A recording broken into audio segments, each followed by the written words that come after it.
오늘 이 아침에 하나님께서 우리에게 주신 말씀은 여호수아 1장 2장 말씀 가운데 여호수아 1장 1절부터 4절까지의 말씀입니다. 여호수아 1장 2장 말씀 가운데 여호수아 1장 1절부터 4절까지의 말씀입니다. 여호수아 1장 구약성경 320쪽 여호수아 1장 1절부터 4절까지의 말씀을 우리 한 목소리로 함께 읽겠습니다. 시작. 여호와의 종 모세가 죽은 후에 여호와께서 모세의 수종자 눈의 아들 여호수아에게 말씀하여 이르시되 내 종 모세가 죽었으니 이제 너는 이 모든 백성과 더불어 일어나 이 요단을 건너 내가 그들 곧 이스라엘 자손에게 주는 땅으로 가라.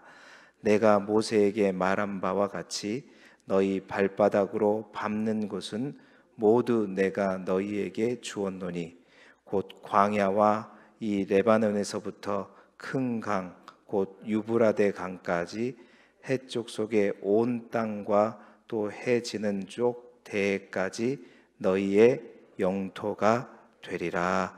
아멘. 오늘은 여호수아 1장 2장의 말씀으로 여호수아와 만나세대라는 제목으로 하나님의 말씀을 함께 나누겠습니다. 교재에 나와 있는 포인트를 함께 읽어보죠. 페이지 172쪽을 우리 함께 읽어보도록 하겠습니다. 172쪽에 있는 포인트를 읽겠습니다. 시작. 하나님과 백성의 격려 가운데 여호수아의 사역이 시작되고 여리고에 갔던 두 정탐꾼들은 믿음의 보고로 사기를 높입니다. 아멘. 이제 오늘부터 여호수아를 우리가 함께 묵상하게 되는데요. 여호수아는 모세가 죽은 후에 여호수아가 새로운 지도자로 세워져서 이스라엘 백성들을 가나안 땅으로 데리고 들어가는 이야기를 기록한 책입니다. 가나안 땅을 정복하는 정복의 책이기도 하고요. 또 그 정복한 가나안 땅에 이스라엘 백성들이 정착해 가는 과정, 즉 땅을 분배하는 기록의 역사를 기록한 성경이죠. 그러나 우리는 이 여호수아서를 그저 가나안 땅을 정복하고 분배하는 이스라엘만의 역사로 보지 않고 그 가나안이라고 하는 땅의 영적인 의미가 하나님께서 약속하신 땅이죠. 하나님께서 허락하신 땅. 다시 말해서 요즘 우리말로 말하면 하나님의 비전의 땅, 하나님의 꿈, 하나님의 비전이라고 볼 수 있는데요. 그렇다면 이 여호수아서를 통해서 우리가 어떻게 하나님이 우리 각자에게 주신 그 약속의 땅, 꿈, 비전의 땅, 그것을 우리 향해 우리가 갈 수 있겠는가, 그 비전을 정복해 나갈 것인가라는 그러한 영적인 관점에서 바라보게 되면 이 여호수아 정복과 분배의 책은 바로 우리들을 향한 하나님의 책이라고도 볼 수 있는 것이죠. 뿐만 아니라 궁극적으로 우리가 어떻게 영적인 가나안 땅에 어떻게 들어갈 것인가 묵상하면서 이 책을 본다면 정말 우리가 하나님이 주신 비전을 향해 정복해야 될 것들을 어떻게 정복해야 가는가, 것들을 우리가 듣게 되는 것입니다. 그래서 이 여호수아를 볼 때 정복이라는 큰 주제를 가지고 제가 전체를 함께 바라보면서 여러분과 함께 말씀을 나누려고 합니다. 제가 이 코로나 이전에 코로나 이전은 아니죠. 말씀 대행전을 하기 전에 주일날 저녁에 이 여호수아를 가지고 강해 설교를 한 서너 번 하다가 마친 것 같아요. 그때도 이제 그 정복이라는 주제로 한번 하려고 했었는데 했던 것들을 이어가면서 함께 보도록 하겠습니다.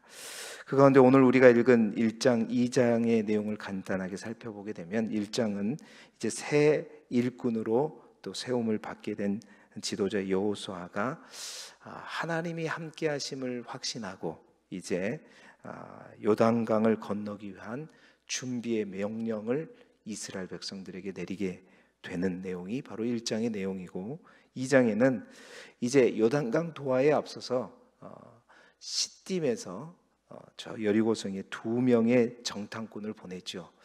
2명의 정탐꾼을 보낸 이유는 자기가 그걸 경험했잖아요. 12명을 보내봤자 이게 별 좋은 기억이 없거든요. 제대로 볼 수 있는 2명만 있으면 된다라는 생각을 가졌던 것 같아요.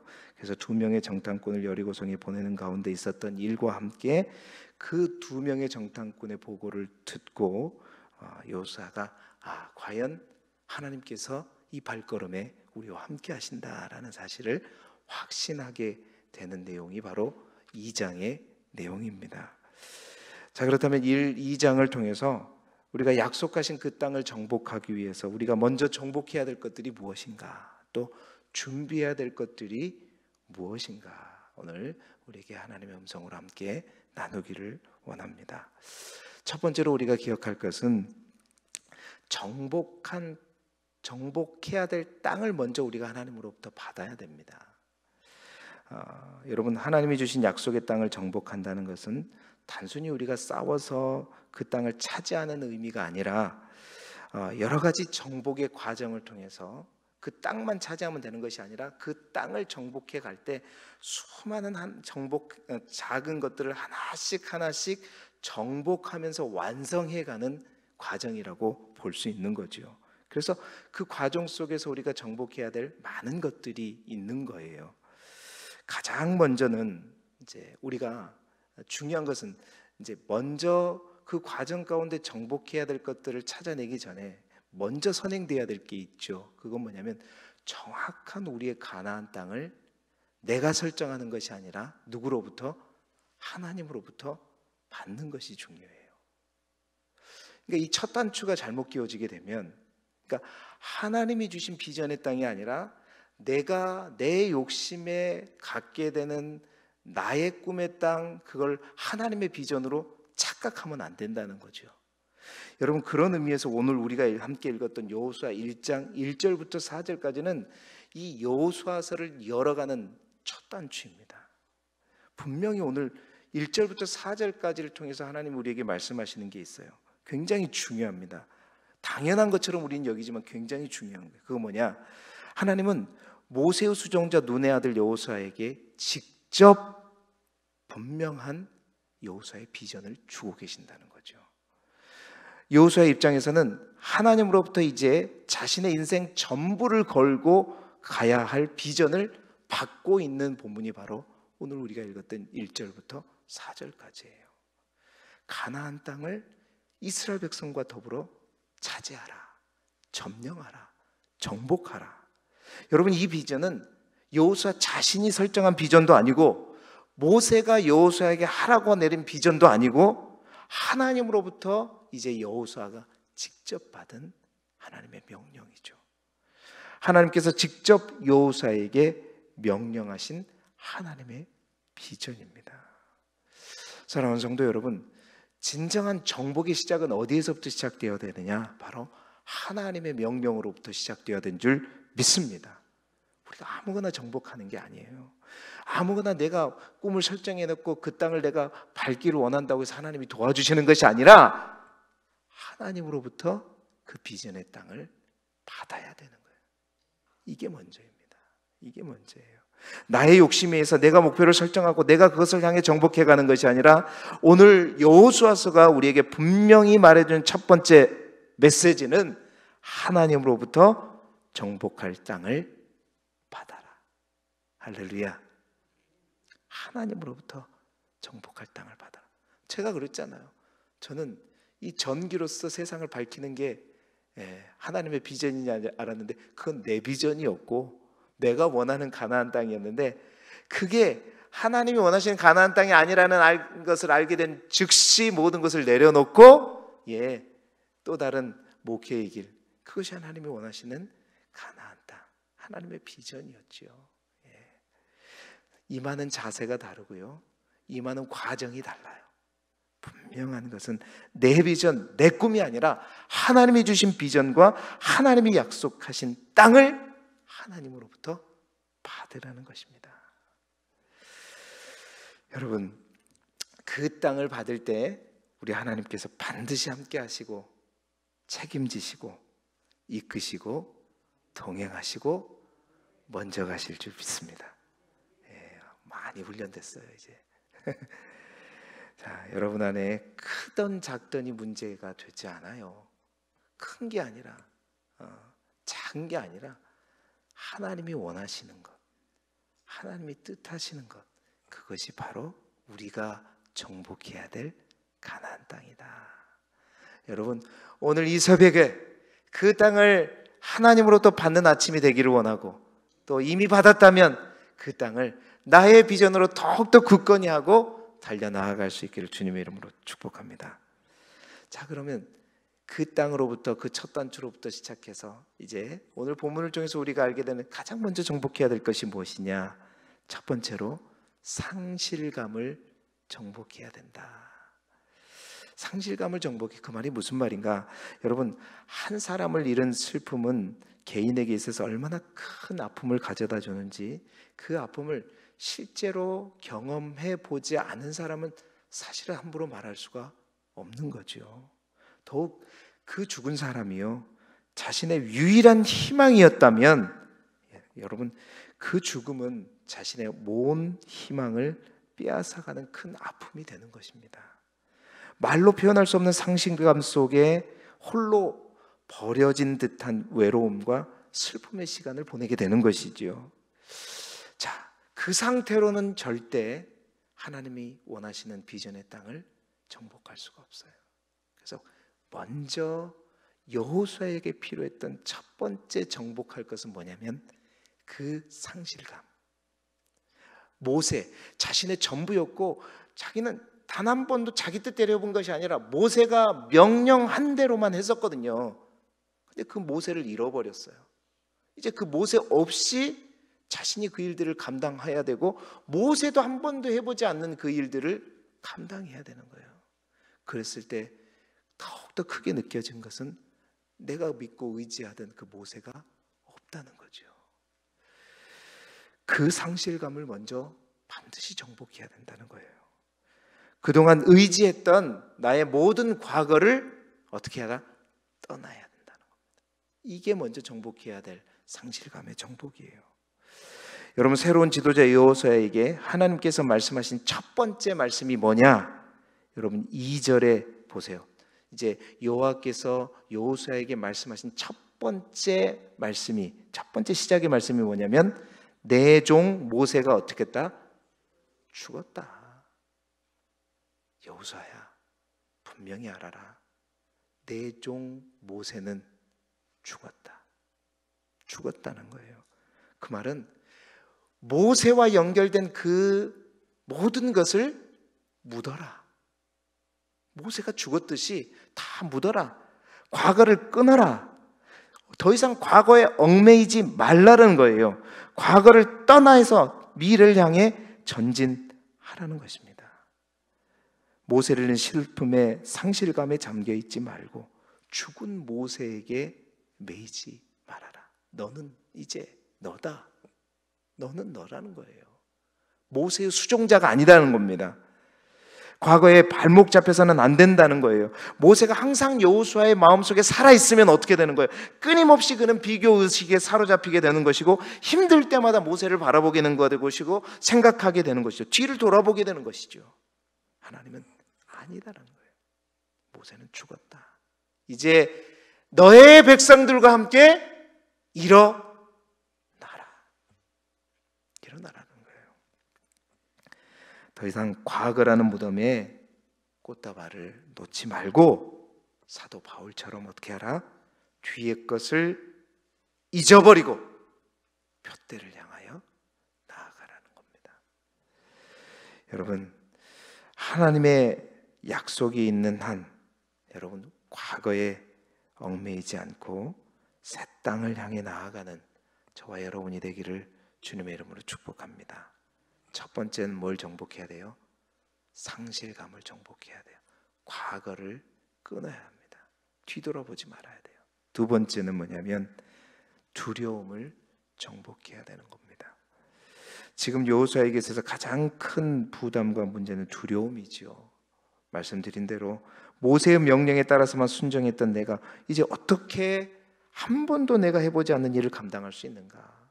아마 여호수아에게 출애굽 1세대들이 죽고 난 이후에 2세대들을 끌고 광야를 걸어가라 그러면 해본 일이죠.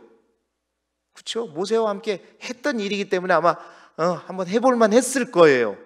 그러나 이 일은요, 모세도 해보지 않은 일이란 말이에요. 그리고 어떤 기억이 있습니까? 저 가데스바네아에 보냈을 때 그 엄청난 아낙 조선이라고 하는 큰 존재 때문에 모든 백성들이 두려워해서 그것 때문에 40년 동안 광야를 돌았지만 그 큰 아픈 기억을 가지고 있는 그 땅을 정복하는 거예요. 아픔의 땅, 그 아픈 기억이 있는 그 땅을 정복하는 거란 말이에요. 누구 없이? 모세 없이. 큰 두려움, 모세를 잃어버림으로 인해 여호수아는 큰 상실감으로 인한 두려움에 덫에 걸린 것이죠. 여러분, 이 두려움에 사로잡히게 되면요, 아무것도 우리가 제대로 할 수 없죠. 하나님이 약속하신 가나안 땅을 우리는 정복할 수 없는 것입니다. 여러분, 그래서요, 이 두려움이 얼마나 크냐면 믿음의 사람들에게도 가장 먼저 다가오는 시험과 어려움이 뭐냐면 이 두려움입니다. 그래서 성경에도 제가 옛날에 말씀드렸잖아요. 하나님께서 반복해서 내리는 가장 여러 번 반복해서 내린 명령이 뭐냐면 두려워하지 말라. 딱 우연찮게도 365번이 성경에 기록되어 있어요. 그렇죠? 그래서 여러분, 상실감을 정복하는 것과 두려움을 정복하는 방법은 같은 방법입니다. 그게 뭐냐? 어떻게 정복하느냐? 여호수아 1장 5절 말씀이에요. 우리 함께 책이 펴져 있으니까 함께 읽어볼까요? 시작. 내 평생에 너를 능히 대적할 자가 없으리니 내가 모세와 함께 있었던 것 같이 너와 함께 있을 것임이라. 내가 너를 떠나지 아니하며 버리지 아니하리니. 아멘. 여러분, 모세의 빈자리를 하나님이 나와 동행하신다는 그 동행의식으로 채우면 돼요. 채우면 돼요. 내가 잃어버린 그 커다란 그 상실감의 그 빈자리에 우리 하나님으로 가득 채우시면 되는 줄 믿습니다. 그 하나님이 나를 붙들고 계신다. 나와 동행하신다. 그 하나님을 붙들고 두려움의 생각을, 염려의 생각을 용기 있는 생각으로 바꾸면 되는 거예요. 내가 내게 명령한 것이 아니냐. 강하고 담대하라. 여러분, 이 음성이 여러분을 향한 살아계신 우리 하나님의 음성으로 들릴 수 있기를 주님의 이름으로 축복합니다. 뿐만 아니라 7절의 말씀대로 그 말씀을 붙들고 가는 거예요.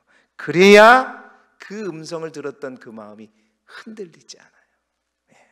흔들리지 않고 두려움을 정복할 수 있는 것이죠. 여러분, 하나님은 여호수아뿐만 아니라 오늘 우리에게 약속하십니다. 우리가 하나님의 함께 하심을 믿음으로 그 두려운 생각을 용기 있는 생각으로 바꾸고 말씀을 붙들고 나아갈 때 또한 약속해 주시는 것이 있어요. 그리하면 어디로 가든지 너희가 형통하리라. 아멘. 여러분, 분명합니다. 하나님이 함께 하시면요 형통할 것이고, 그 하나님이 함께 하시는 가운데 우리 안에 진정한 담대함이 나오는 거예요. 용기가 나오는 것입니다. 오늘 이 하루 혹 여러분 어떤 두려움의 덫에 걸려 계십니까? 여러분이 감당하기 어려운 일들을 통해서 시험받고 힘들어하고 낙심하고 절망하고 계십니까?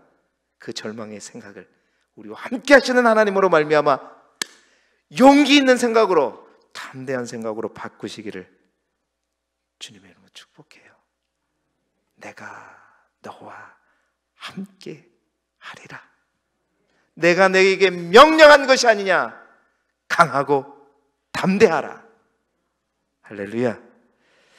마지막으로 오늘 1, 2장에서 우리가 찾아볼 수 있는 또 하나의 우리가 정복할 게 뭐냐? 환경을 정복하는 것입니다.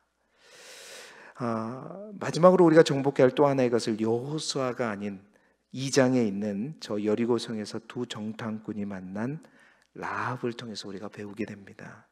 여러분, 우리가 하나님이 주신 새로운 비전의 땅을 향해 나아갈 때 반드시 우리가 또 정복해내야 될 또 하나의 산이 뭐냐면 우리의 환경입니다. 우리의 처지예요. 많은 사람들이 새로운 어떤 땅을 향해 가는데 가장 실제적인 걸림돌로 생각하는 것이 뭐냐면 나의 처한 상황이요, 환경입니다. 그런데 여러분, 나에게 주어진 그 처한 상황이 인생에 있어서 늘 걸림돌이 되는 사람이 있는가 하면요, 나에게 처한 그 열악한 환경이 내 인생에 커다란 디딤돌이 되고 주춧돌이 되는 사람이 또한 있어요.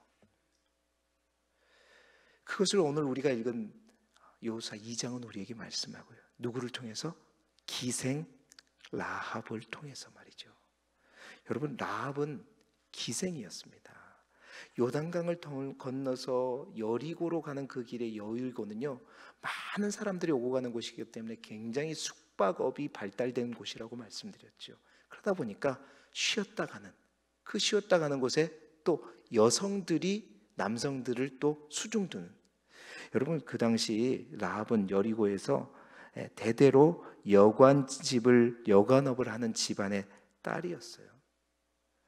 라합의 부모는 딸 라합으로 하여금 손님들을 시중들게 할 만큼, 사실은 이 시대의 그런 어떤 생각으로 보게 되면 부모로서의 도리를 망각한 것이죠. 그러나 그 당시에는요, 여자들의 인권이라는 게 그랬잖아요. 남자들의 소유물이었고요, 부속품이었습니다. 그러다 보니까 이런 환경에 있을 때 자신의 처한 환경에 대해서 불만을 가지는 것조차도 여성들에게는 뭐였어요? 사치였어요. 그 당시에는. 그러니까 누구도 이런 상황들을 내가 극복해 보겠다, 이겨내 보겠다, 이걸 내가 벗어나 보겠다, 아무도 그런 생각을 하지 않아요. 라합에 있는 자기 주위에 있는 자기 친구들 또한 똑같이 이런 상황에 있으면서도 누구도 내가 이것들을 극복해 보겠다 생각하는 사람은 아무도 없었습니다. 그 환경을 정복할 생각을 누구도 갖지 않아요. 그러나 여러분, 누구는 달랐다? 라합은 달랐어요. 할렐루야. 라합은 불행한 그 환경을 극복하고 싶었어요. 어떻게 해요?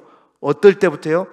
이스라엘 백성과 함께 하시는 그 하나님의 소문을 듣는 순간 그녀의 삶에도요, 그녀가 정복해야 될 가나안 땅이 보이기 시작했던 겁니다.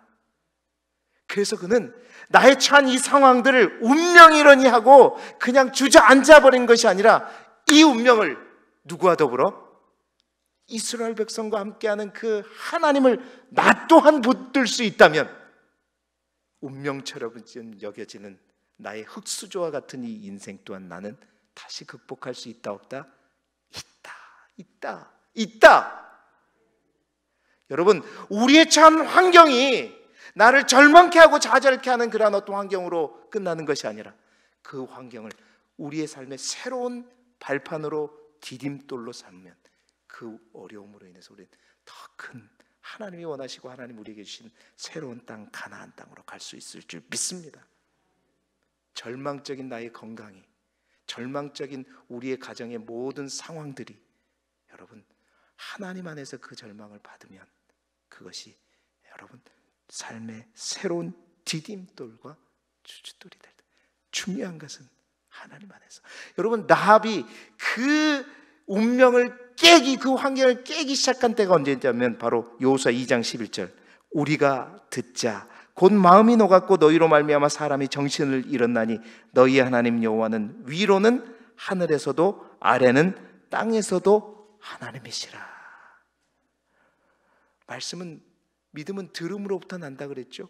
그 소식을 듣기 시작할 때부터 라합에게 뭐가 생기기 시작해서 하나님을 향한 믿음이 생기기 시작했단 말입니다. 이스라엘의 하나님이 나의 하나님이 될 수 있겠구나라는 그 소망을 갖기 시작했단 말입니다. 그래서 그 믿음의 긍정을 가지고 선택하는 거죠. 내가 이 모든 환경을 극복해 보리라. 그래서 죽음을 결사하고 뭐예요? 두 정탐꾼을 자신의 집에 숨기게 되는 거예요. 아무나 할 수 있는 일이 아닙니다. 그 시대의 여성들이 할 수 있는 일이 아니었어요. 여러분, 이러한 그녀의 결단을, 그녀가 하나님을 선택하니 누구예요? 하나님이 라합을 책임지시고, 그리고 그 라합뿐만 아니라 그 라합의 온 가족 또한 살리고, 라합의 인생이 바뀌고 운명이 바뀌어서, 여러분 아시잖아요. 이 라합이 다윗의 고조모가 되는 거잖아요. 여러분, 하나님 안에서 정말 우리가 믿음의 배짱을 가지고 운명이러니 하는 모든 환경들을 예수 그리스도의 이름으로 정복할 수 있기를 축복합니다. 여러분, 하나님이 주신 비전의 땅은요, 그냥 그 땅에 들어간다고 차지해지는 것이 아니라 이처럼 하나씩 하나씩 정복하고 정복하고 정복해 가면서 완성되어지는 거예요. 잊지 마십시오. 먼저는요, 제대로 된 나의 가나안 땅을 찾으십시오. 그게 크던 작던 높던 또 낮던 간에 여러분 그 땅을 차지할 수 있기를 바랍니다. 내 비전 말고 하나님의 비전이요. 그리고서 가장 먼저는 나의 지나온 모든 과정, 과거를 끊어버리세요. 내가 이렇게 이것밖에 안 되는데, 내가 이렇게 연약한데, 내 몸이 이렇게 망가졌는데, 아니요! 그 망가진 거에 하나님의 풍성함을 채우십시오. 그 모든 상실감을 예수 그리스도의 이름으로 채우십시오. 하나님의 이름으로 채워가십시오. 그리고 그럼에도 불구하고 있는 현재 우리의 두려움을 하나님의 위로를 통해서 주의 말씀으로 극복해 나가십시오. 뿐만 아니라 그 하나님과 더불어 여러분의 처한 환경까지 예수 그리스도의 이름으로 다 섭렵하십시오. 분명한 사실은요, 분명한 사실은 하나님이 주신 그 비전의 길, 그 약속을 땅을 향한 그 길에 결코 하나님은 우리를 혼자 두시지 않으신다. 분명히 함께 하시고 분명히 앞서가시고 이끌어 주십니다. 오늘 이 하루도, 이 한 주간도 여러분 그 하나님의 손을 굳게 잡고 우리가 정복해야 될 수많은 것들 하나씩 하나씩 예수 그리스도의 이름으로 내게 능력 주시는 자 안에서 정복하는 저와 여러분이 되기를 주님의 이름으로